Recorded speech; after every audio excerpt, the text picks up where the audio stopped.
This is Pavan as one package. See, look at our students. The best memory you have. Congratulations. The act of attention makes you ask more questions. IIT coaching center. This was how we were prepared for JEE. IITs in general, sometimes I am criticized for that. Harassment issue for me in the first one. Swept the floor. I don't have a good CGPA to even apply for PhDs. My advisor is the best person ever. And traditional metallurgy I didn't like. I am working on some piezoelectric membranes. Like why you are not working on? Time the dopamine is gone. You should not do research. The good thing about IISc and CeNSE is that materials engineering, MRC, SSCU, physics, right? In IISc you are starting more BTech programs. So we gossip, we talk bad about. You are energetic because you smile always, right? There were times when I just didn't want to talk to people.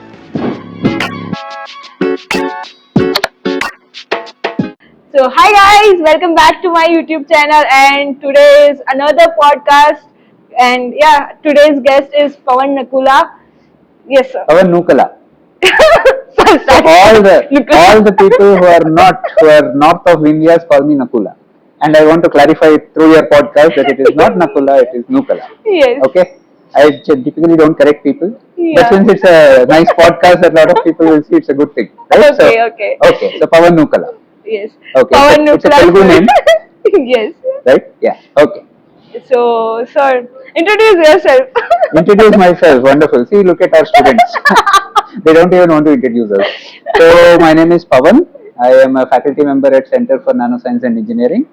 I am a material scientist by training. So, we do a lot of research in materials engineering and mostly related to how materials interface with devices. Right? Yes. So, inside a device, inside any transistor or whatever it is, there are many materials that are used to make these devices, right? So now the question is, the transistor functions because the materials function, and at such nano scales, right? So the physics sort of changes. It's no longer things that you study in class. You draw band structures and things like that. It is no longer that, right? So the atoms start moving upon application of fields, voltages, and things like that. So we actually try to understand the mechanism of how devices function through their underlying materials physics, and then we try to model, create new models of device physics, and even try to make new devices. Right? So this is a broader picture. Maybe it's vague, but maybe as we keep on going, I can go into details. Okay? Yes. So my first question is, a part of researcher and professor, who is a real Pavan? Part of Pavan is Pavan, right? So research and professor is what is professor? Professors are researchers, no? Generally? Yes. And so then, I mean, I'm a professor, I'm a researcher, I'm also, at home I am not a professor, not a researcher, so it's everything. What is your real personality a part of this? You are seeing my real personality. I speak like this to everyone. Yes. Right? I speak like this in class, I speak like this to you. There is no point, I mean, sometimes you have to be more formal, sometimes you have to be more informal, but generally, you get a hang of what a person is when you talk to them, like you're talking to me. And this is me, right? Yes. Even before you set this up, I was exactly doing the same thing. Yes. Right? Yeah. So, I mean, this is Pavan as one package. And that has researcher, that has professor, that has a teacher, that has, a son, a husband, a parent, everything. So and sir, first, I forgot that. Congratulations for baby girl. Thank you. And yeah, how was your experience nowadays? Nowadays, I mean, it's good. It's good. Yeah. Something that everyone should go through. It's good. Yes. How are you feeling? I'm feeling very good. I'm feeling very happy. Let's put it that way. Yes. So, sir, okay. We talk about what is the best memory you have in your life till now. Oh. There are a lot of memories. Can you be more specific? Memories come and memories fade off. So yeah, but when I ask this question, what clicks in your mind first? That is the maybe best memory. Let's say my student life after. So I mean, there is this philosophy, right? first comes childhood, then comes adolescence, adulthood, then comes you have to be really responsible. Yes. So in different phases, I mean, I'm in that responsible phase now. I'm not yet in the old phase, hopefully. Yes.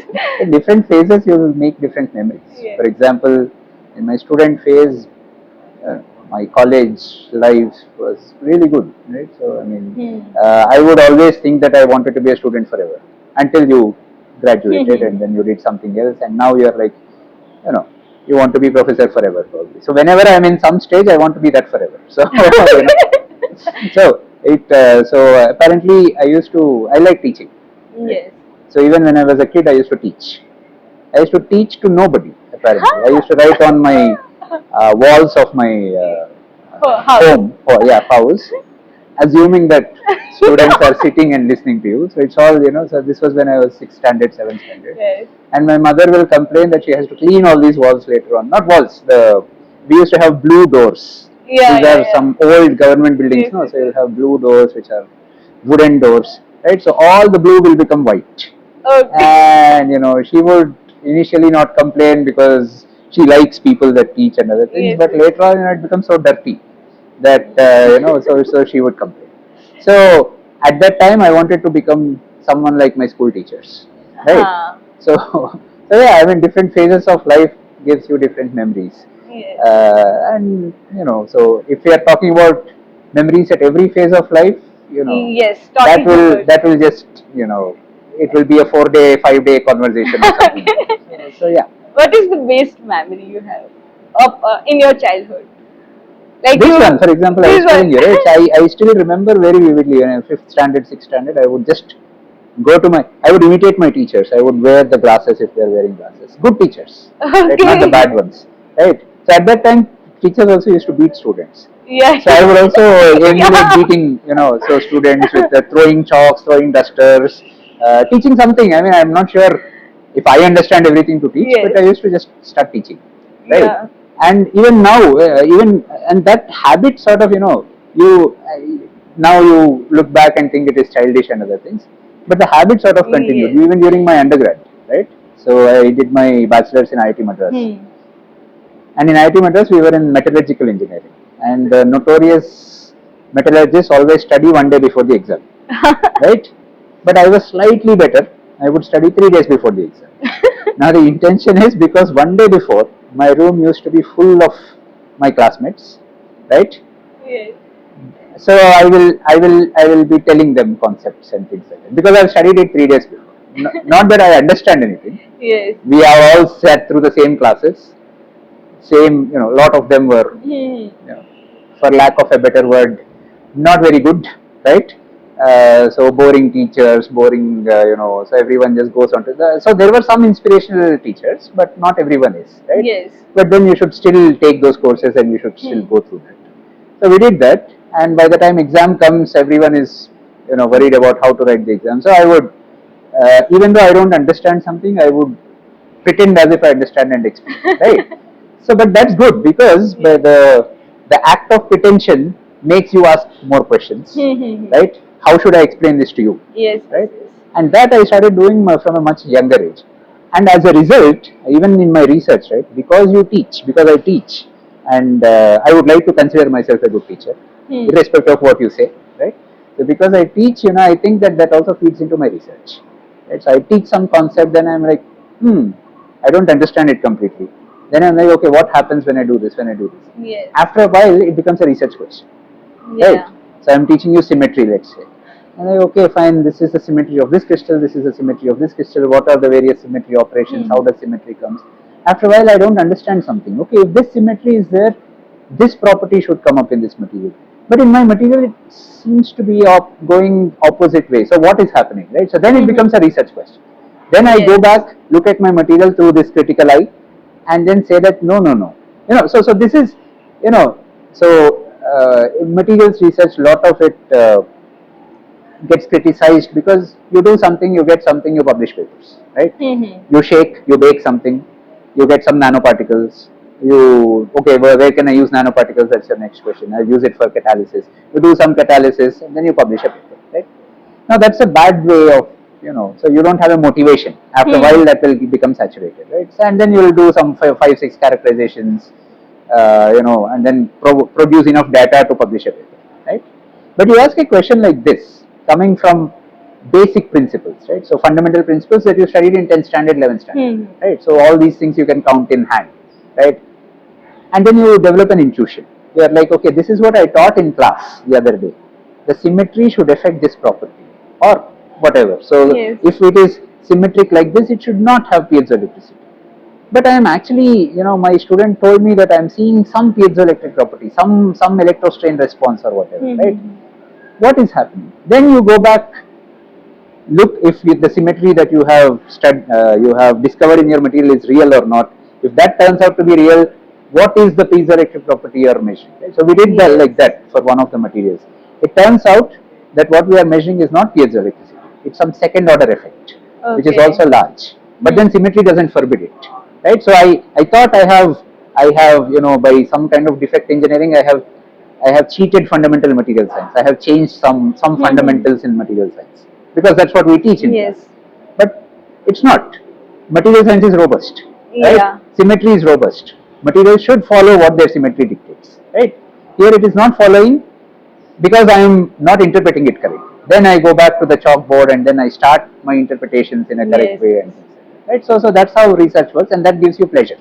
Yeah. Right. So every day you are trying to understand yourself more, and this is also your students are they understand even more than me because they are on the ground doing things. Then we all sit together, put things together, and we are discovering new material science every day. Yes. And that is something pleasureful, right? But this all starts by teaching, right? Yes. So that's why I tell everyone, teach. Yes. If you teach, you will be a good researcher. Yeah, I used to play this game, and my mom is also like, who is the person writing on the board? Yeah. I mean, at that time it was childish. Yeah. But looking back, if I were a kid again, I will do the same thing. Yes. Right? It is, so mom will yell at you, but that's okay. Yeah, yeah. Right? And like, I see everyone like, Pavan is the best teacher. Who said that? I met people, so they are like, What do you want from me? nothing. They say there are many good teachers. So what I learn a lot from my colleagues, for example. Yes. Right? But the way you are teaching, people like more. Because what I think is, I said this many times. So when I teach, right, it becomes, you have to. It's like acting also, a bit. You have to perform. Yes. Because I understand something. I think I understand something, and I explain it. If I explain it in some plain language, so you have not seen that subject. You are seeing it for the first time. Yes. Right. And so what is your favorite thing? What do many people do in India, abroad, right? Many students, right? They like movies. Yes. People like to watch movies. People like art, right? Why? Because there is a form of storytelling. You make things interesting. You bring the suspense. You bring some fights. You bring these things, right? So if you really want to create interest, and that's what people are interested in. People are interested in movies. So if you really want to create interest in the subject matter that you are dealing with, you have to perform a bit, right? So I cracked. So some things, right? Like so nowadays no one, during my childhood, people used to throw chalks at you. Yes, people used to beat you. Nowadays no one does it, right? So nowadays everyone is afraid. Oh, what will students say? Students will complain against me and things like that. But in a funny way, you can still do things, right? So you are like, okay, you stand up on the bench or something. If I say that to you, you take it because no one does it anymore. It's not a punishment, right? Yes. And then I got your attention a bit, right? That's all a performance. It's not it's not that I want you to stand up on the bench. Yes. It's a performance. I'm doing this banter with you. I do that essentially. It comes because with you also want to interact with a lot of students, right? Yes. If I'm always interacting science with you, I'm like, what is PCA21? What is this? Yes. And I ask you that question, always I get a blank face, right? But then I say, okay, so what is your favorite hobby? Do you like driving or do you like whatever? So I start there and then somehow connect it. These connections are important. So at some point you have to it's like it's a performance. Yes. So any good teacher should at some point perform. It's not just enough that you are inspired by your subject, right? Because a lot of people are much smarter. They understand, you know, what they are good at. You know, Yes. much better than everybody else. But to communicate it to others, you have to perform, Yes. right?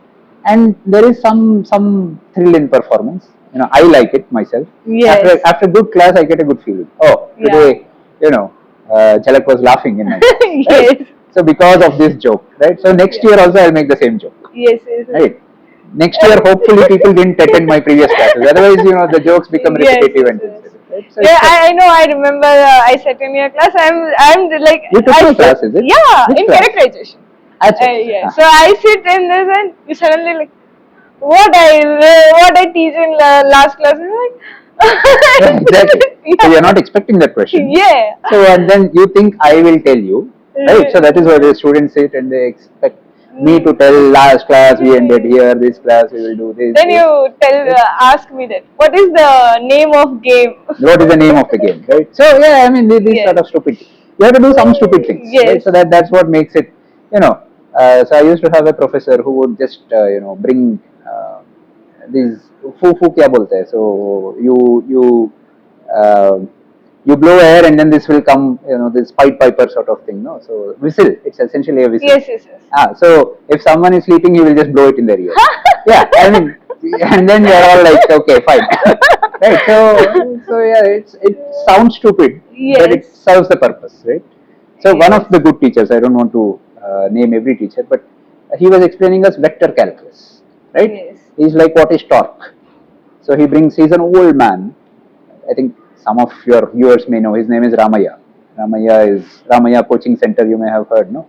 IIT Coaching Center. It is. Okay. Right. So he would bring a stick, right, and then there is a fan on the top of the room. He would just beat the fan with the stick and say that the fan is rotating. See, I am creating a torque. This is, Oh. you know, the force cross R cross F gives you the torque, Yeah. right?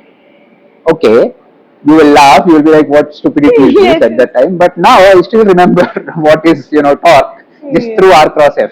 And R Yes. cross F, the first thing that comes to my mind is Ramaya just hitting that fan. The fan has gone bad, so Yes. they have to replace it. But Yes. I know that idea, right? So you have to do some stupid things for people to not just remember, but remember and then Yes. you start appreciating. That's all. Yes. And it comes naturally, right? So after a while, you are naturally stupid. But Yeah. it's okay. Yeah. We are having fun, so it's. Maybe teaching is the art.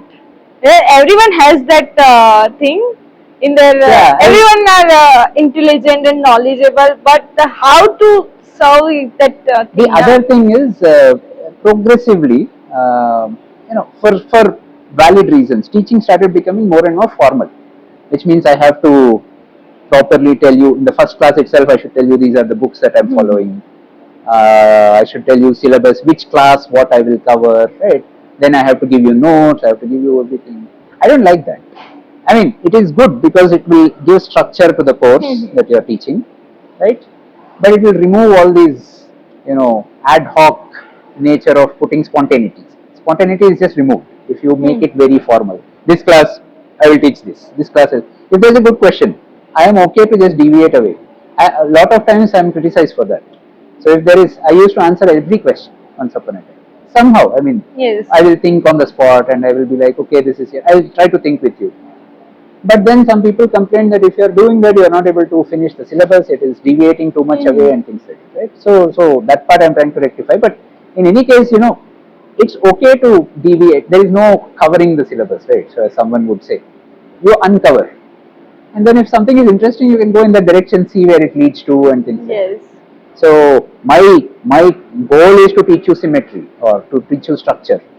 But if something comes up where I see, so you know, this structure is useful in some electronic device, I will actually talk about that device, right? I will actually talk how changing structure from one structure to another structure is important in that case, right? And I will actually deviate a bit. And you know, that also inspires, I mean, that also creates interest in people. Why am I doing why am I studying what am I studying, right? Yes. So these sort of tricks, these are tricks initially, but after a while you just do it. So, it's, So teaching is inside you from childhood. yeah, teaching, I really like teaching, but and that is because of some stupid things I used to do. I used to want to teach. When I was a high school kid, I wanted to be a high school teacher. Right? Yes. So when I was an intermediate or plus one, plus two, I wanted to teach for plus one, plus two. Yes. So every time you progress a bit forward in your life, you Yeah. want to. Eventually, I became that, right? So I finished my PhD and I'm teaching PhD students. So Yes. so yeah. Yes. So, like, you like the science from childhood, or it's just happened? There was some. It's I'll not say I was the brightest. I was a good student in the sense I was getting good marks and everything, right? But did I have a passion for physics? Maybe not. I didn't know that I had a passion for physics. The way I realized it later, right? So 10th standard, you study physics because you want to do well in exams. 11th, 12th standard, the concepts are interesting. The interest part is there always. Mathematics also, right? So mathematics, is definite integrals, so just, all these Cauchy, Riemann theorem, all these things are not there in JEE syllabus. But then my teacher used to teach and we used to like these things, right? So how do you solve a mathematical problem? I used to have a teacher who used to give a commentary on every he would solve 4 problems in class. This is JEE. Nowadays that is never possible, right? Yes. So in JEE you cannot solve 4 problems in a class. You have to keep on solving many problems, and then you get used to solving. And then Yes. this guy would solve 4 problems, and he would just give commentary as to why would you do this? Why can't you do something else? Why Yes. can't you? Eventually there will be one solution. He will bring on. So that way it was interesting, right? But essentially the purpose is to solve JEE problems. At the end of the Yes. day, the purpose was to clear JEE, get into JEE, right? The real interest in physics came in my undergrad. Right? So when I was doing my undergrad, I was a metallurgist, right? And traditional metallurgy I didn't like. And traditional metallurgy is you have to make iron, steel, you have to make, you will be, you will be taught the science, not even science, you will be taught the technology of welding, technology of, powder processing and things like that. And you all come from math science background, a lot of us, at least in India, right? So math, physics, chemistry background. And you go there and you do these processes, hardcore engineering, right? So at least I didn't have a feel for it. What I had a feel for was if you bring things more mathematically, quantum mechanics, for example, right? Or condensed matter physics. I thought condensed matter physics, photonics, these are interesting fields because they are all mathematical in nature at some point, right? So that's how the interest built. Interest built because I disliked the other thing. So I thought this is what I like, right? So in more sort of material science, condensed matter physics. So that is when, and then I started doing internships. My first internship was in photonics. I'm not a photonics person, but I did my internship in photonics. I was solving how light propagates in photonic crystals, Yes. right? So using what are called finite difference time domain simulations, right? So FDTD. So I knew something about the mathematical framework of how simulations are done, right? FEM simulations, FDTD simulations. I know now, right? Once you start gaining more knowledge, and once you start, seeing things, seeing light propagate in computer, it's still a simulation, Yes. right? It's still a computer. Then you have a feeling that you understood more. You want to do more. At that point, I didn't even have big picture. Why am I doing this? Right? Okay. Harry Potter. So people used to work on all these photonic crystals, metamaterials, because they eventually every talk used to introduce it as Harry Potter wearing that mask and Yes. being invisible, right? It's invisible masks, cloaks, and things like that. But did that inspire me? No. I was like, oh, light is going in this path. Whatever I have defined, it is going, right? So those sort of little things, those used to be interesting. And so the next thing you do is, how can you make it more interesting? It is essentially, to quench your own dopamine. Once I see light propagating, once I saw the first atom in a TEM, I was like, wow, I'm seeing atoms. I should do more of Yes. this. I see it the 30th time, the dopamine is gone. I want to do something else more interesting, right? So, and there is something else more interesting every other day. That comes when you do research. If you are doing, some daily job, I mean, nothing against it, because they are the ones who, people who do good jobs are the ones who take your economy forward and other things. But then you don't get that dopamine hit probably every day, right? So here, even if I don't get it every day, I get it after a month. I see my students bringing me something new, and I'm like, wow, this is nice. Yes. I have and then you discuss, you come up with some predictions. Either your predictions are wrong, which is very good, that means you are thinking much more, or your predictions are right and you're like, wow, well done, right? Yes. So you do that, and then that's what gives you that hit of dopamine, and that's what keeps you engaged in research. It's an addiction. It's like, why do you gamble? It's not for some. I'm not saying research is gambling. Yes, yes. But so any addiction you take, right? So Yes. it is not because you do this the society will become better. Those are all end goals, right? But are you working for the end goal? I mean, ideally, if I if I'm a philanthropist or something, I don't have so much money to be a philanthropist, but so if I do a lot of societal work, if I join what is it, service organization, NSO, I don't know. NCC, NSS, NSS. If I join NSS, become someone big in service, and so I can ideally mold my life like that, because that is useful for society. But that is not giving me dopamine rise. I mean, I'm a bad guy, but that doesn't give me dopamine rise every day, right? So dopamine hit. So what gives you dopamine hit? This gives me a dopamine hit, right? Good physics. I'm like, the way I started learning physics is because I don't understand physics. By the time I was in my third, fourth year of BTech, I realized all my physics friends and engineering friends have studied condensed matter physics. All materials is made of atoms, and the physics of solids is actually solid state physics or condensed matter physics, and I don't understand it, right? And that is when I took the book, started reading myself, Kittel, right? After I read, I didn't understand even more, right? So I'm like, I have no idea what this is.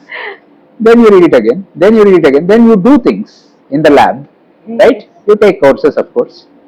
Then the entire thing, clicks. So it's so much of non-linear coupling, as they say, right? So I'm doing this, I'm doing that, I'm doing that. Some point, everything gets related, and then you're like, oh, this is what it means. This is what a phonon means. Yes. This is what periodic, potential means. Now I teach them, right? So Yes.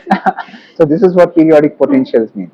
At that point, it's like, fine. So you're solving mathematical problems at least initially. So that's why you keep at it for a long time. Things click, right? So that's learning. Learning essentially is never that I learn from a textbook, and I learn this much, then I implement only that much, then I learn the next bit, then I implement that much in my research. It is never that, right? You learn, or you don't learn a lot of things. You think that you have studied the textbook, but then you come back, you do something, you realize that I didn't understand that. You go back, read it again. You don't understand again, right? You go back, read it again. You have something new, some new idea. You sit on it for a long time, or you do experiments in lab, as we are experimentalists, right? And then you think that you understand something. You go back to the relevant book. Now, if I have to give you an example, recently we have been doing some problem in applied mechanics. Are you an engineer, or are you a scientist? I mean, what is your degree? MSc or Engineer. BTech, MTech? Yeah, No? BTech. BTech, MTech, you may have taken a course called applied mechanics or solid mechanics or something like that. I don't know. It was a compulsory course for everyone, irrespective of whether first they are. year, yes. So mechanical engineers should take it, but for us it was a compulsory course for everyone. Solid mechanics, right? At that time we were solving partial differential equations, or solving some problems. The idea was, once you finish that course, I don't need to look at mechanics ever, right? That was how I used to think at that time. Now, in my research, I am working on some piezoelectric membranes that when I apply electric field, they rise up and fall down and things like that. I want to understand how that is rising up and falling down, right? So how much stress am I putting in the system by applying electric field? It completely turns into an applied mechanics problem, applied mechanics of membranes or thin plates, right? Me, along with my students, are trying to figure out what that theory is. Right? Now I think there is ChatGPT that helps us more. Earlier there wasn't. Yeah. But then you go back to the books, you read it, you're like, oh no, this doesn't make sense. I mean, every day, recently, I've been having 1 hour discussions with my students every day, saying, no, this doesn't make sense. I don't understand it. And for them, the question is, if I don't understand it, I will not proceed further. So they have to make me understand somehow. Right? Yes. And only then it makes sense for me. If I understand, that means I can interpret the data, I can write papers, etc. But if I don't understand, I will not move forward. So for them, the challenge is to make me understand. Maybe they understand, but they have to teach to me, right? So to make me understand. And for me, the challenge is I go back to the drawing board and understand applied mechanics, which at long ago I left that course thinking it will never be useful. Okay. Right. And same thing, even during my PhD, I thought I will do a physics-based PhD. Right. I finished my internship by doing photonics. Right. So I wanted to join a group which does photonics, and my advisor actually does photonics. But he looked at me and said, "You are a material science. You have a metallurgy degree or material science degree. Why don't you do electron microscopy?" Okay, fine. I mean, it's not a photon, but it's an electron, something better than Yes. photon, right? Okay, fine. So we started doing some things, uh, and then the things that you wanted to forget in metallurgy, dislocation theory, so how defects are formed in materials, right? Yes. All those things started coming back. Then I had a better understanding. Then I'm like, wow. Now compared to my friends in physics, I am more qualified to talk about dislocation theory because my degree is in dislocation theory, right? Or studying mechanical metallurgy and things like that. So then I enjoyed that, right? So because I understand this, I'm also learning physics, right? So that's what makes it completely interdisciplinary. You can never say this is not useful for you. It will come back at some point in Yes. life, right? So and then you're like, wow, okay, I have studied this, but I know now I know I'm more wiser. I know where to go, what to look for, and if I don't understand something, I will go back and understand it and so on. So it's very non-linear and recurring, right? So maybe 70 years later, that's why they say lifelong you're a student. 70 years later, I'll understand something that I'm struggling to understand now. Yes. Right? So who knows? So that's why I like going into new fields, right? For example, neuromorphic computing. It's not something I will do. I mean, all these circuits and design of circuits, or not just design of circuits, some signal processing. These are not things that I do daily on a day in day out basis. But I try to learn through my students, right? So what is signal processing? I know how to, in a different field, I know what signal processing there looks like. So in this field of real time signals and so how signals are propagating in communication channels and things like that, what are the analogs? That is what I can look for now, right? So because I have studied that and I'm trying to look for analogs in my field, and that way I understand this in my own fashion, right? If I'm trained as an electrical engineer, I will first understand this and then I have to move there to understand the material science. But I'm trained first as a material scientist. So I'll come here and try to understand ideas of electrical engineering and try to draw analogs, right? And this is how you learn, right? So this is how a good learning is, in my opinion. And I tell my students also that the connections are there everywhere. The principles are fundamental. You can count them in your hand. The physics principles are fundamental, right? But you have to connect that, oh, this is what you see here, this is what you see here, right? Some things that people see in astrophysics, they see in material science. What is called a Higgs boson, right? Higgs boson, in the context of gravity and other things, astrophysicists have discovered. We have no idea what it is, right? But even in material science, people have discovered some kind of a Higgs mode, they call it, Goldstein mode, right? So for phonons and phonon propagation and things like that. So a lot of things are connected, and once you know that this field is this, so boundaries become unclear after a while, and that is good. Then you have a lot of things to know, lot of things to understand, do research, explore, move things forward, right? So then and that is what a lot of people in CeNSE also do. They together, it's very interdisciplinary, but together they move the frontiers forward, right? And that is research, in my opinion. So that gives you the high. Yes. So that's why you should do research. If you are getting that high, you should only do research. You should not do anything else. If you are not getting that high, then you should not do research, because that will just depress you, right? Yes.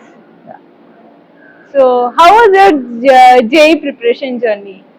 I mean, typical. So, like I said, so I went to a coaching center. It's not, I'm not a genius that cracks JEE without coaching.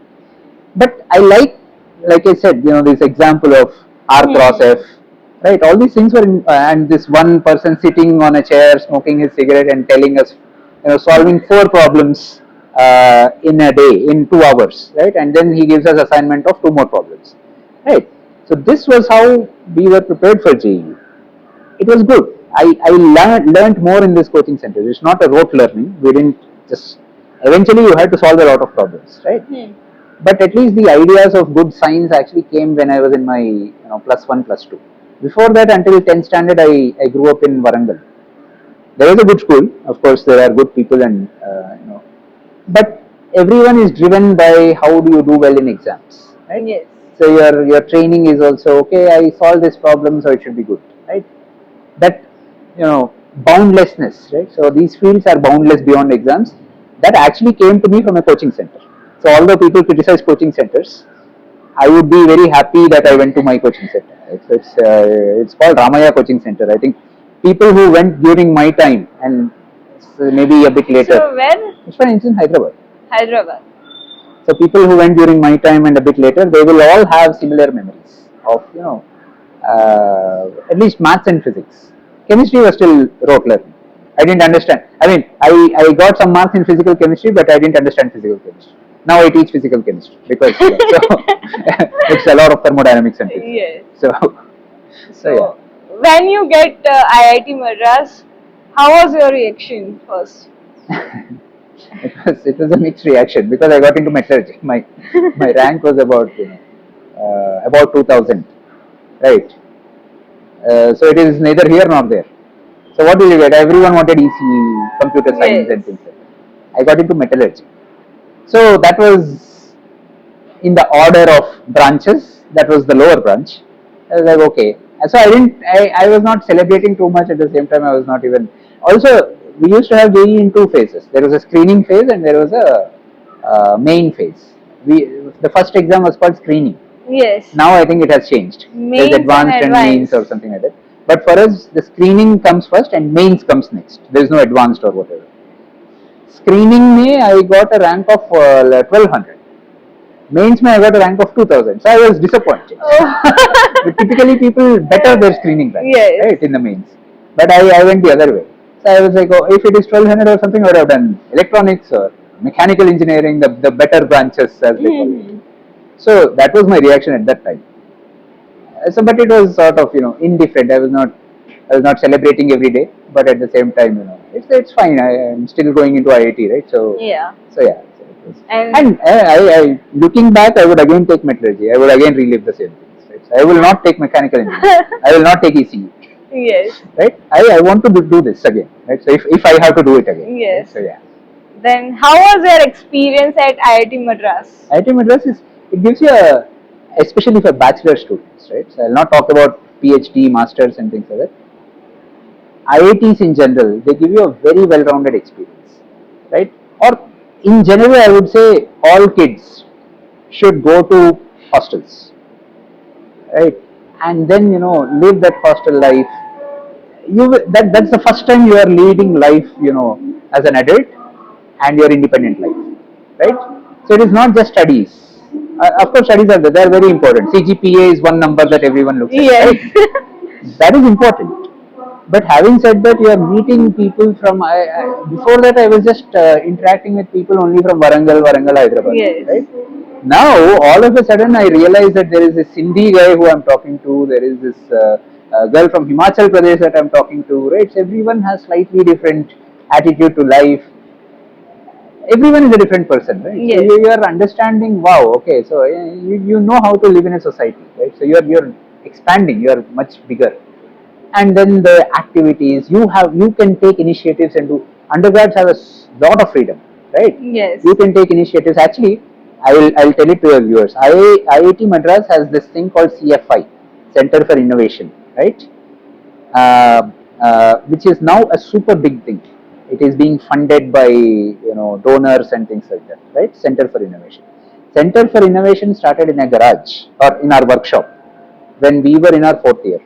And couple of my friends were responsible for setting it up, right? When we were in my 4th year. My contribution to Center for Innovation was, before its official inauguration, it was all completely dirty. So I swept the floor just to make sure that someone is coming and cutting it up, right? And now it has become super big. Not that I've done much there, right? Yes. So we made some hovercraft that never flew, So, but anyway, so we did some tech projects. But yeah, so Center for Innovation, the ribbon cutting ceremony, before that, a night before that, I was angry with my friend because he said I am not doing anything. Okay. Right? And then I took a wet cloth and wiped the floor. Right? So that's my contribution to Center for Innovation.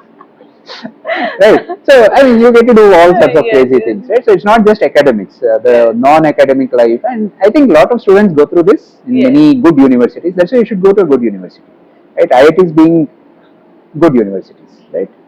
And even in IISc, right? So IISc we don't have that bachelor's culture. I mean, there are bachelor students, Yes. and in fact, I see that. I see our bachelor students are very good. They want to do great things. They want that freedom, etc. But you put them more in number, then you get the bachelor's culture that is there in Yes. IITs and things like that, right?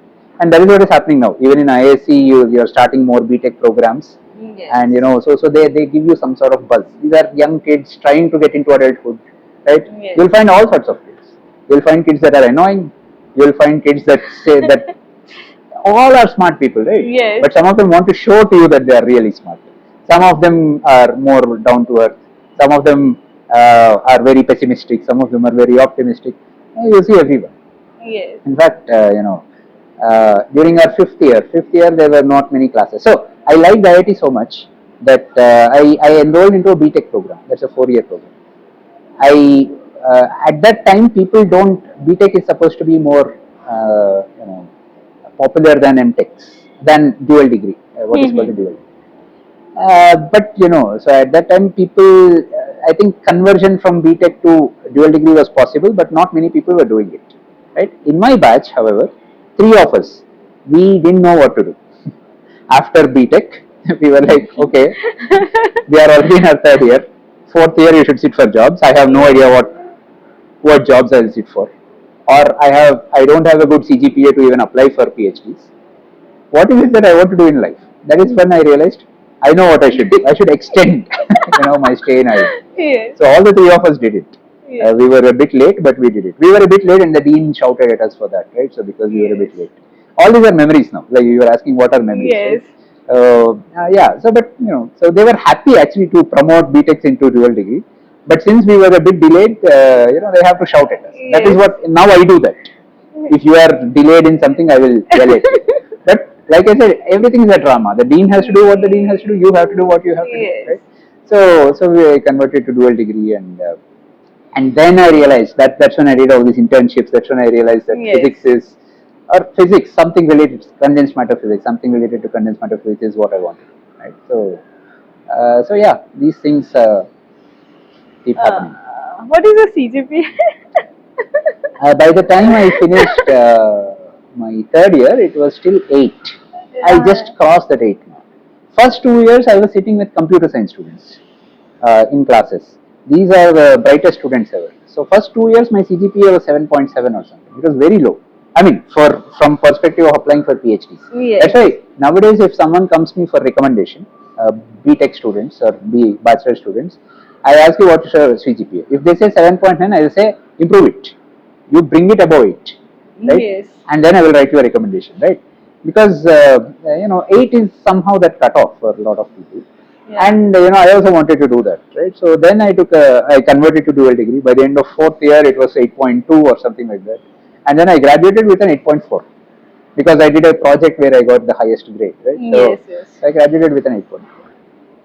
Yeah, And how was your life, hostel life? that's the best thing. I mean, if you ask me to live that kind of life now, we cannot.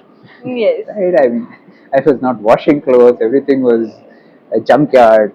People used to come in my 5th year, right? So people used to come to my hostel room at 2 in the night, and they used to cook. Cooking is banned, by the way. But I had an induction stove or something, which they bought. Everyone bought. They put it in my room because I am the bakra. They can come, walk in. They will bring their eggs. Everyone is hungry only after 2 a.m. Right? So no one is hungry at when they give food. Right? After 2 a.m. when everything closes, that's when they are hungry. They will come. They will crack their eggs, make their omelets. They will come. They will do things, do their Maggie, things like that. Not give me anything. They will eat. I mean, Maybe this video your friends also. these are my wingmates, especially, right? So they would, and then I was a good person, so I allowed them to do all these things. No other person has allowed, by the way. So they would all come to my room. So yeah. Anyway, it was good life. But yeah, so it teaches you much more than what just Yes. academics is. But again, you have to be passionate towards something. right? Yeah. So by the time everyone is in their third, fourth, fifth years, they start realizing, oh, I want to go towards finance because I'm interested in earning money. Good. That realization comes in IIT. I was talking to one of my friends. At that time, I was like, oh, you have to follow your passion. You have to. Everyone should do research. That's how I used to be, right? I didn't even sit for jobs, right? So I knew that I wanted to do PhD. That's because my family was like that, right? So my dad is a professor. So you want to do things. Like I said, I always wanted to teach, right? So you see people and then you get motivated. So my friend took a job. He's my roommate, very good friend. Even now we are very good friends. Right? He took a job, and at some point I asked. So I was like, I was in some conversation. I was being rude or mean or whatever. I mean, but in a very funny way. I'm like, uh, you guys are not doing. You guys are not following passion or something like that. I said. I don't remember exactly. I will not be that rude, but somewhat. Yes. And he said, you know what my background is? He comes from a family of Bihar or Jharkhand family, right? Very, down to earth. In his village, him and his brother are the only two people who are very well educated. And then father is not super well to do, but reasonably well to do. He has a business and things like that. He's like, we are the educated people. We should send money home and things like that. So we should be more responsible. And if I take a job, I'm more responsible. If I take a PhD, I'm not responsible, right? Yes. Perspective is completely different. Your family background. So from that point, I stopped judging what people do. You want to do a job, you do a job. You want to go into finance, you go into finance, right? At that time, I used to think, oh, finance, they're scheming the system, whatnot. Yes. They're just there for earning money and things like that. But no, everyone has some kind of a circumstance through which they do what they're doing, right? And we have to respect it. And that is what I started doing after that conversation. Some things click at some point. Yes. Right? So and then that is my very close friend, right? And then I didn't even know his family background. He was my roommate until he told me, you know what my family background is? I have to send money because we are the most educated people in my village. If I don't send money, and if you think by doing a PhD I can send them money, completely different constraints. To my father, my mother, I didn't have to send money. That's why I have the luxury of sitting, doing a PhD, doing research, not earning money for a long time, depending on them and things. Right? Yes. So yeah, anyway, do you have other questions? Yes. Because otherwise I'll keep talking. That's fine. You talk, then it's fine. What is your passion with the a part of research? Like you like dance, music, or Other than research, Yes. We play tennis every morning. That is something that I like, right? You play now also. Tennis with few faculty members, Akshay Singh from physics, Navneet from mechanical engineering. There's another person called Jishnu, Rachit from bio. So people of my age group, right? Yes. So then I don't need to play with students. Students now think I'm old, so they would not take me into their circles. And I want to look young, so it should be my age people. Right? So we do same thing that you guys do. We gossip, we talk bad about students. Bad and good and bad, everything. So you you talk bad about professors. You gossip about We gossip about everything. I should not tell you everything now. I will not tell until this is like our code. We will not tell anyone what we gossip about. But you like gossip. Yeah, everyone likes gossip. If someone says they don't like gossip, they're lying. Everyone likes to gossip. Okay. Then how was your life in PhD? It's an interesting life. So eventually, after 6 years, I liked my PhD. But so first year of my PhD was a bit.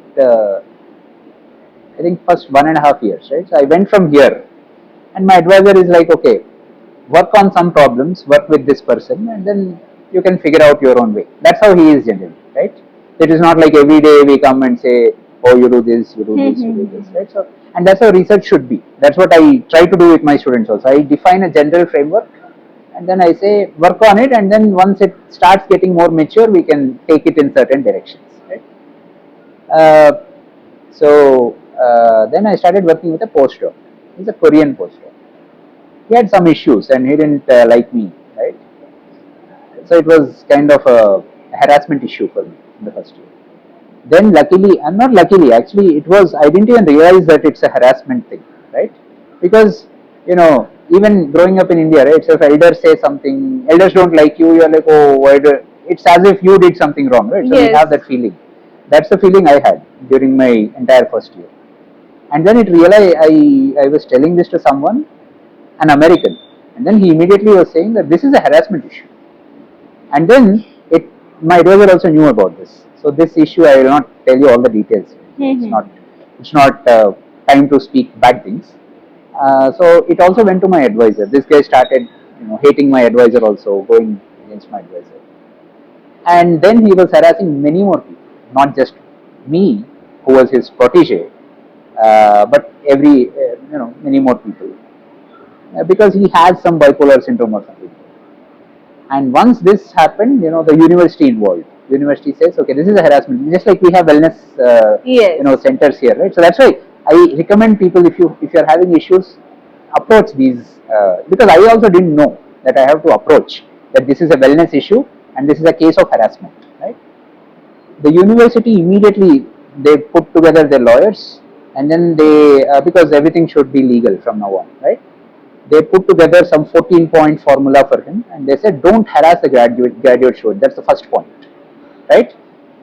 In any form of interaction, which means he should stop interacting with me, which is very good actually. I didn't want to interact. I wanted to do my own things and then some second, third point, but he didn't survive after. I mean, he didn't survive a few days after that. He violated everything, and so the university fired him immediately, right? But I was dealing with this for the first 1.5 years. So it was a bit, I had good friends, right? So I had good friends. That is when I started learning tennis and things like that. But from an academic perspective, it was not the best, right? So I want to do good things, but this guy is not allowing me to do things, right? So there is a lot of micromanagement. Like, a lot of PhD students complain about, my advice. I want to do things, but my advisor is not letting me do things. Yes. I think it was that sort of a situation. It's not with advisor though. My advisor is the best person ever, but this is with the postdoc. And then then I realized this is how harassment looks like, right? So then, so now when I see some kind of bullying, I can immediately say, stop it. This is not what you should do. Especially senior, junior, that sort of hierarchy is always there, right? Yes. That is when I say, take it back, right? So because juniors are also trying to do their own things. It doesn't matter where in life you are. When you are doing research, you can learn from others, you can take their guidance, because some of them have done more than what you have done, but it should not be harassment. And I know what harassment is, because I've been harassed at some point. Other than that, I have some other things that I say nicely now, which is, so I was involved in a bus accident in the US, right? So this was in 2010 itself, September 11, 2010. Everyone was not celebrating, mourning that World Trade Center thing. Uh, so I took a bus. So a couple of friends, we were going to Buffalo to see Niagara Falls, right? So this bus was supposed to, so it had its own route. It's called Megabus. Right? Yes. It had its own route, but I think something happened. The driver lost signal with the GPS, and he started using his own car GPS. Right. So this was midnight. There was not many people in the bus, and whoever takes buses in this country are mostly Indians, because Indian students go there. They don't have cars. They take buses. Right. So this bus then at 2:30 or something in the morning goes and rams into some bridge. This bus is a double-decker bus. It's about 14 feet tall. 14 feet tall. Yes. And then this bridge is just 12 feet tall. Right? So it just goes and rams and then it falls like this. Luckily we were sitting behind. So nothing happened to us. The people who were sitting in the front actually died. 2 or 3 of them actually died. They are also from Delhi, unfortunately. Right? So me and my friend, we were actually, trying to. So every window is an emergency window, right? So we were trying to break that emergency window and come out. Yes. We came out somehow. We didn't have many injuries, right? Since we didn't have many injuries, a lot of people started talking to us, right? So I was telling, and that's the sad part, right? So it's still there. I mean, you can look at news articles that say megabus passengers wake up to a crash or something, and my photo used to be there. At that time, I was even, I was like very skinny person, Yeah. I was actually skinny, but after the accident I was talking. Then people are like, oh no, what happened to you because of the accident and things like that, right? So the accident didn't do that to me. I was really Yeah, skinny, yeah. but anyway. So yeah, that photo is now removed, but that Hmm. articles are still there. Then some people came, started talking, newspaper people, right? So now starts a good part of the story. The bad part of the story is the accident. The good part of the story is these people started talking. So I was telling the other friend that I was traveling with. His name is Vaibhav Kothari. He's in Singapore now, right? He was in Wharton at that time. So I told him something like, "Oh, you know what could have happened? The bus may have hit. The bus was falling this way. So someone remembers the bus falling that way." So I said something like, "The bus may have swung from that side to this side, and then we may have gone that side and come this side. We may have fallen, something like that." I was recreating situations, Yes. and I was just telling him we may have done the simple harmonic motion or something. Okay. Then time for the interview comes. Just like you, some TV channels came and said, "Okay, so what happened?" This guy, nothing happened to him. Only his chashma was broken or something. He's like, "Oh, he was completely asleep. He had no idea what has happened." He's like, "Oh, you know what? We sloshed from that side to this side, and then we came up." And I did. This is what I told you. Maybe your podcast, your friends. Right. So that's where it started.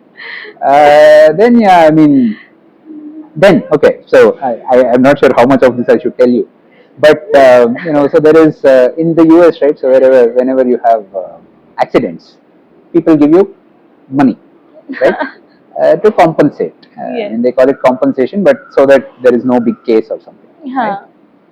Now, okay, so we knew that we will get some compensation, but we didn't know how much. Right? I asked some of my friends. They're like, "Oh, they said you're a PhD student, you're earning nothing, so they will give you nothing." One guy said they'll give you $500. Take it. I said okay. So then some risk manager of this company comes to talk to us, and so he's like, "Oh, where do you want to talk?" I was like, "Let's go to an Indian restaurant because we used to like Indian restaurants, right? So in the US." So he said, "Yeah, yeah, definitely we'll go to an Indian restaurant." But before that, so there was some Sardarji, he's a lawyer there. He came and then he said, "Look, these people will try to exploit you. You hire me as a lawyer. I will get you a lot of money, right? So I'll take some part of as my commission, and then I'll get you a lot of money." But I just went to US. I didn't want to deal with lawyers. I see a lot of these series with lawyers and other things. These cases, I was very afraid. So I said, "No, no, no, no, don't come. We will not do lawyers or anything." So this risk manager comes later, and he asks us, so he gives us a nice dinner, and he's like, uh, you know, so we are very sorry that this happened. Although you are not very injured, we want to compensate. So okay, compensation is fine, but how much is the question, right? So then he says, he goes to the bathroom, talks to someone, comes back, and he says, "We'll give you $15,000." We were expecting $500, and he's like giving us $15,000.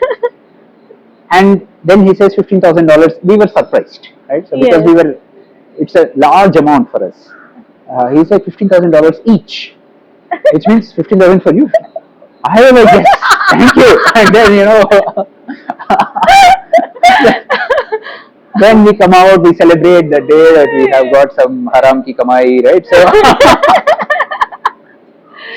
Yeah. and then it then turns out that I was then speaking to others who have undergone this operation, who were in the accident. Yes. If they tell you some number, you should say no first, right? So 15,000, it's nothing. Then the next number will be $40,000. You say no to that, then they can go all the way up to some $100,000 even without involving lawyers. But you should be able to say no. We didn't know that. I thought 50,000 was a lot of money. Now I have no money. So, right? So this is how US system Yeah. works, right? So yeah, I mean then so I don't know. Do you know this episode in? Do you watch a series called Seinfeld? No. So Seinfeld is one of the sitcoms during my time in the 90s. It's a very famous sitcom. So there is this guy called Kramer. Kramer is a tall guy, is like doing all crazy things, right? So the one of the series, so Kramer goes to a coffee shop, supposed to be Starbucks, but they don't say it is Starbucks, right? Yeah. And then he drinks some hot coffee, but then he spills that hot coffee, and then it burns him. So then he's like, oh my god, this coffee is so hot, I'm going to sue this coffee company, right? He goes with his lawyer to sue the coffee company. Okay. So then before suing, I think they will call you. They will try to give you some compensation so that the coffee company says, why do we need this nuisance? This is nuisance case for them, right? So they want to give him some compensation. So they call him, and then he goes with his lawyer. The lawyer says, I will do the talking, you don't do anything, right? So the lawyer is a funny guy. I should watch that if you want. So they go to these people. They're like, Kramer, we are sorry for the inconvenience we have caused you. So we have decided to give you some compensation. We will give you free coffee in all our joints for the next 1 year or so. Kramer is very happy. Kramer says, okay, I'll take it. What they were supposed to say next is, we are, in addition to that, we are going to give you this amount of money, right? Yeah. He doesn't wait for that. So we were like Kramers. Yeah. And then the lawyer says, oh, why did you do that? They will give you money, but you said you will take it, Yes. and things like that, right? So that's a very funny thing. We were exactly like Kramers. He said 15,000, we said, oh, take it. And then we went and celebrated. Yeah. Right? But So that this time was- you feel, we got. Yeah, we were very happy, but everyone else got something more. There was a guy, another Indian guy, I don't remember his name. He had some bleeding from his face. Yeah. He got a plastic surgery. He got some, $90,000 in addition to plastic surgery. So recently that case has closed. Yes. So initially they said the driver is at fault for everything, but now I think the court has acquitted the driver also. So anyway, it's an accident, but yeah. Anyway. Yes. So that's so I had Yeah. some incidents like that, and so like I said, life was a bit colorful in Yeah. both ways, right? So I was Yeah. having happy moments, but I was having also these moments that I can tell you Yes, now, yes, right? yes. So at that time, yes, I mean, it was in an accident. It's never nice to be in a big accident, right? So it's, Yes. And how was your experience at CeNSE and IISc? CeNSE and IISc, I mean, sir, I have applied to only 2 places in India. So, I mean, I knew I wanted to come back. So, after my PhD, I did a postdoc, 2 postdocs. I wanted to explore, I eventually wanted to come back to India. For some reason, Why? I mean,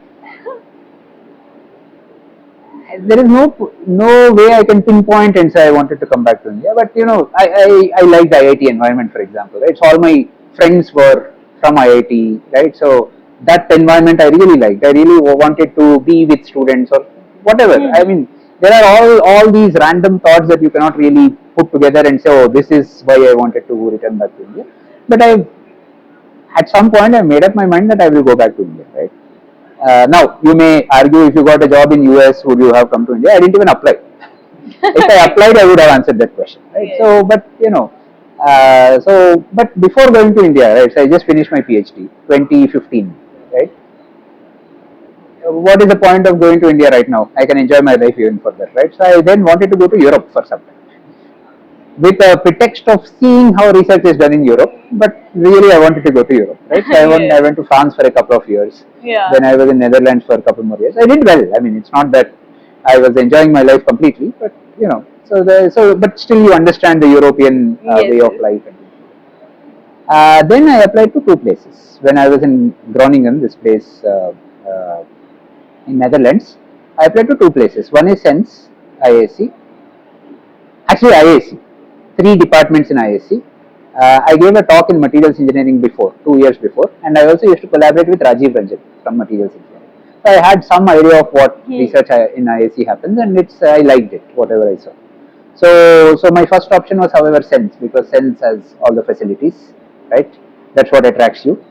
Then second, materials engineering, and third is MRC, right? So as soon as I applied in CeNSE, the then chair actually immediately the next day or that evening itself, he said, come and take an interview or something like that. So they were very proactive in so calling me for interview and things.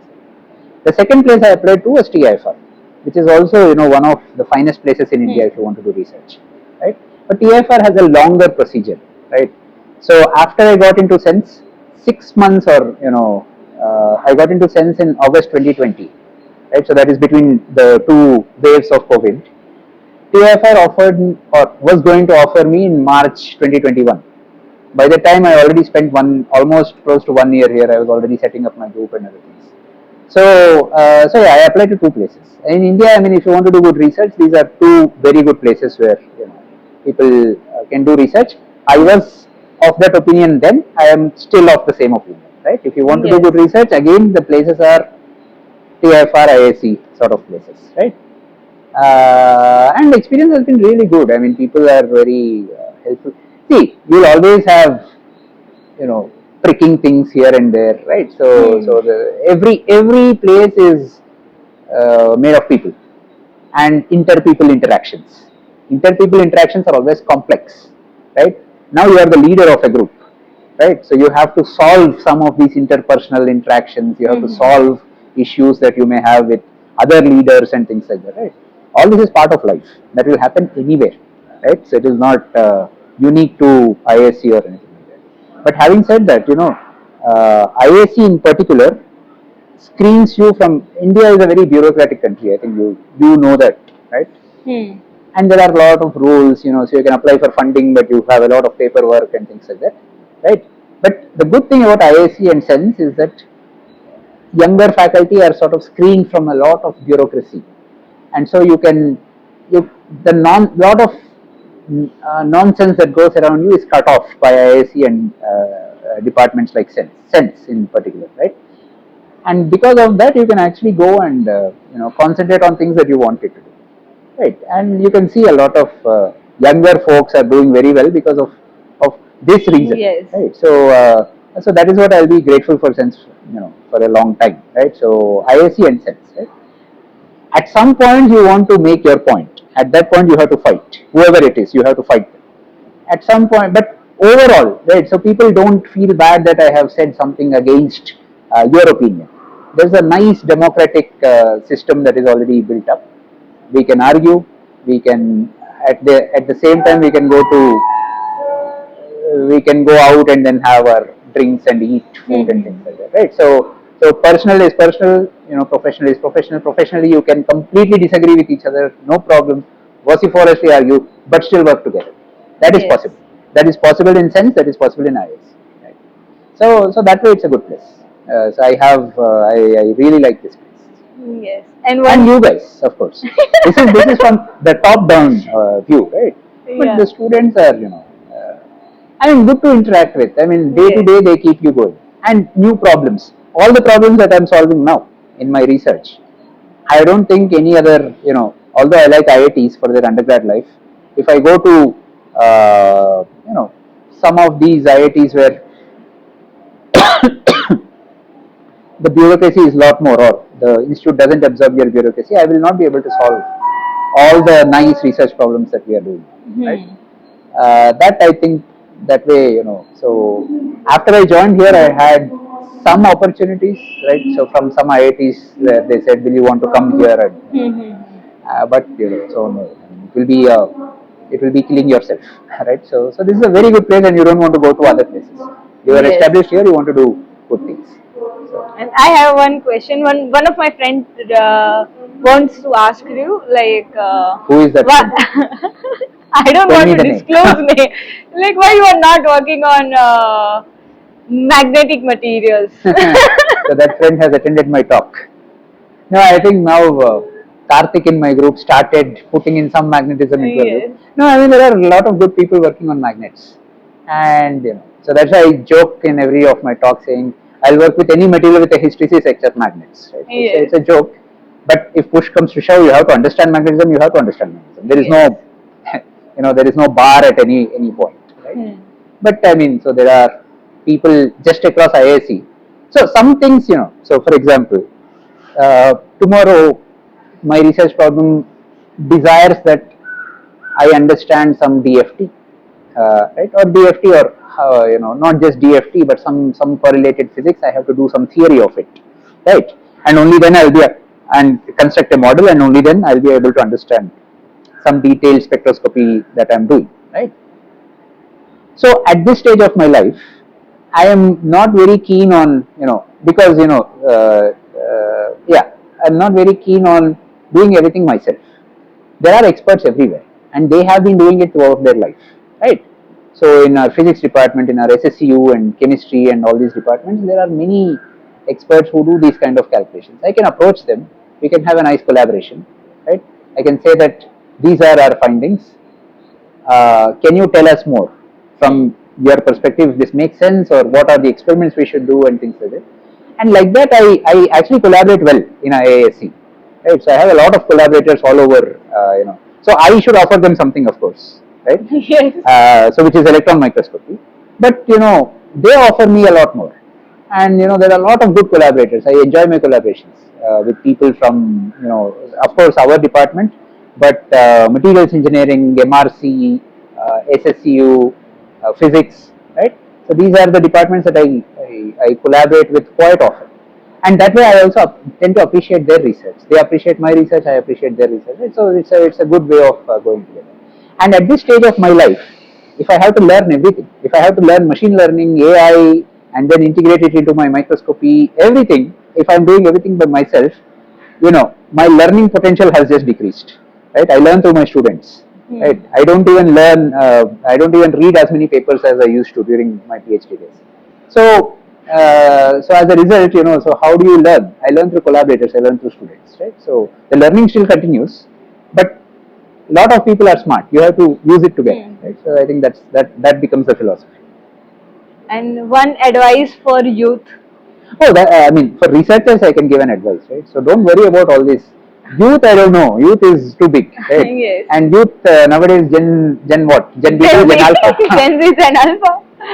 Yeah, I can even speak the Gen Alpha language apparently. So I don't want to advise anything to the youth, but if you're into the research career, right, you should be inspired.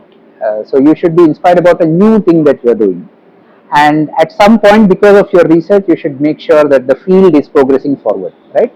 It can be some systematic research on process development, some systematic research, right? But you should be proud that you have done something because of which the field has progressed forward. Yes. Rest all is noise, right? Oh, I will make, so things have to come organically. If I sit here, I start my PhD today, and I ask a question, what technology I'm going to make tomorrow, that beats the purpose of doing good research.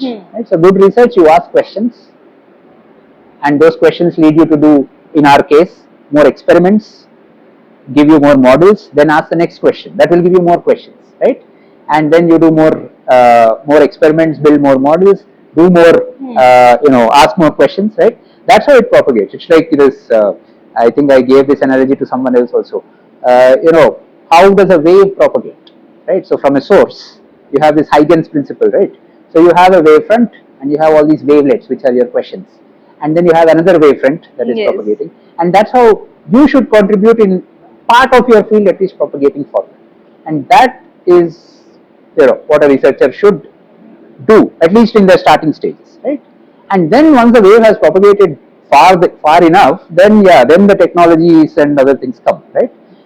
If they come, even if they don't come, wave has propagated. Yes. So the community is good, has good memories of you. So so that's so don't think of all the surrounding noise. There is a lot of noise. You should be able to filter out, or filter out that noise, and then channel your energies into asking questions, good questions, right? Ask the next question. If possibly you discuss with your advisor, if you don't know the answers, both you and your advisor, then that's a good research question to answer. Yes. That's how I look at my research, right? If I don't know the answer, that's a good research question to answer. Yes. Or if I don't know the answer, if it's a completely different field, I will go and ask experts in that field. If they also don't know the answer, or they are also saying, part of it is known, part of it is unknown, it's a good research problem to answer. You can attack it in that direction.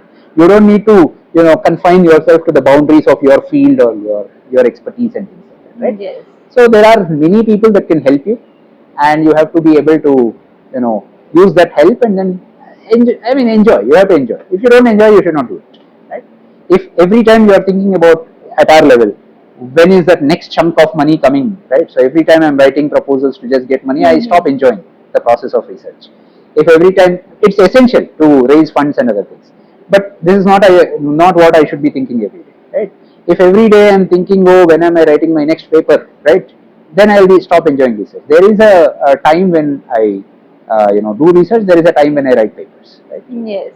Yeah. And my second advice is also there is especially for PhD students, right?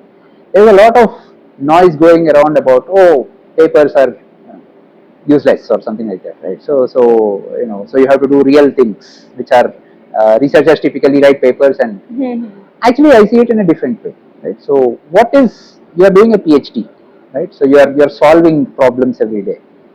A consolidation of that is a good paper. So you have to write papers, and when you are writing, you are getting more ideas, right? But it has to be this organic process. I am not doing research for the sake of writing papers, but once I have good amount of research, I should not back out from writing good papers, right? So I write papers. It's a consolidation. It gives me new ideas, right? And then once I'm writing, okay, I wrote this, but I don't think I have proof of that entire thing. Then I go back, I see how to prove it, right?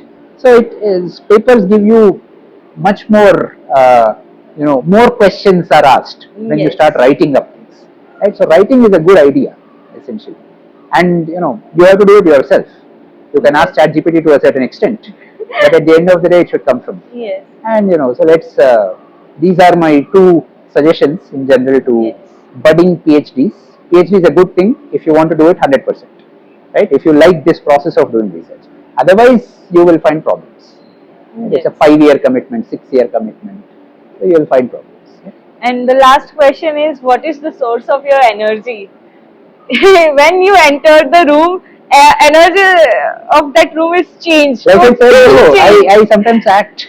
I can be down, but I come to the room and I just, you have to bring it. If you smile, you are energetic because you smile always, right? So, so you have to create certain things. But sometimes I've also felt this, like, okay, when I'm seat alone, like I'm thinking about something and I'm like, okay, I feel low, and someone is like, and then I'm starting smiling, and that's after that time I'm like, okay, I feel okay, and all. See, we are all social animals, right? So we want to be in a society, we want to interact. So you are at some subconscious level, you are vying for some kind of interaction. Yes. And so there are certain unsaid things. I can be a serious person, right? But if I smile, if the energy is going up, I will train myself to smile. I am like this, I'm like this ML algorithm that can train itself to do things, right? Yes. So yeah. Anyway, so you can train yourself to do certain things, and by this time it becomes, a natural thing. Yes. You learn. Even I learned, right? So I mean, there were times when I just didn't want to talk to people. Right? But if I'm entering a class and I just want to avoid people, that's not a good thing, right? Yes. So the vibes are there. Yes. If I'm avoiding you, you are avoiding me, and then it just becomes a boring scenario. So I don't want it to be a boring scenario. So there is an end goal. For that, if smiling works, let me smile. Yes. If shouting works, let me shout, right? So Yes. yeah.